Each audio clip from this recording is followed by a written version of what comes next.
Hi everyone, this is Ankita and welcome back to my mini blog. তো কি খবৰ আপোনালোকৰ আশা কৰোঁ আপোনালোক সকলোৱে ভালে আছে। মোৰ খবৰ ইমান বেছি ভাল নহয়। অলপমান গা বেয়া চলি আছে আৰু লগতে মনটো অকনমান ভাল লাগি থকা নাছিলে। সেইবাবে ভাবিলো মন্দিৰত গৈ আহোঁ। কি জানিবা মনটো ভালেই লাগে। মন্দিৰলৈ যদি যাওঁ তাত যাই কিনে মনটো বহুত বেছি ভাল লাগি থাকে যদি মনটো বেয়া হৈ থাকে।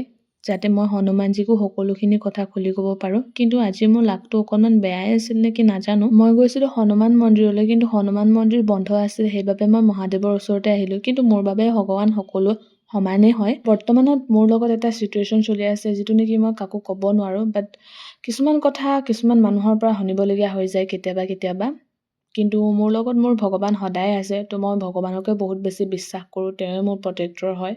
ঘৰৰ মানুহখিনিতো আছেই মোৰ লগত। মানুহে এষাৰ কথা কয় নহয়, ৰাস্তাৰ কুকুৰে ভুকিলে যেনেকৈ হাতীয়ে ঘূৰি নাচায়, ঠিক তেনেকৈ মানুহেও ঘূৰি চাব নালাগে। আৰু আজিলৈকে মই যিমানবিলাক মানুহ লগ পাইছোঁ সেইবিলাকৰ পৰা চাই কিনে কৈছোঁ, মই নিজৰ বাহিৰে আৰু ঘৰৰ মানুহখিনি বাহিৰে কাকো বিশ্বাস কৰিব নালাগে। আৰু মোৰ জীৱনত আটাইতকৈ বেছি বিশ্বাসী ভগৱানে হৈ পৰিছে।